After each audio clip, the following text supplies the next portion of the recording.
Hi, my name is Danica Haas, and I work at the Allen Child Protection Center.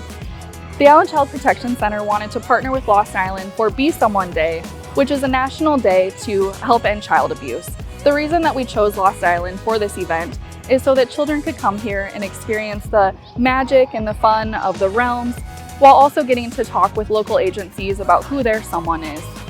Today, we partner with local agencies such as the Waterloo Police Department, the Cedar Falls Police Department, the Cedar Falls Fire Department, the Blackhawk County Sheriff's Office, and Waterloo EMS.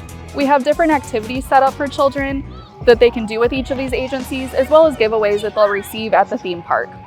At the water park today, we also have activities for children with the Allen Child Protection Center, where they again will be talking about who their someone is, as well as doing fun activities. And we also have giveaway baskets where tokens can be purchased to win the baskets, which are each valued at over $500. And each of the items in the baskets were donated by local agencies and local businesses here in the Cedar Valley.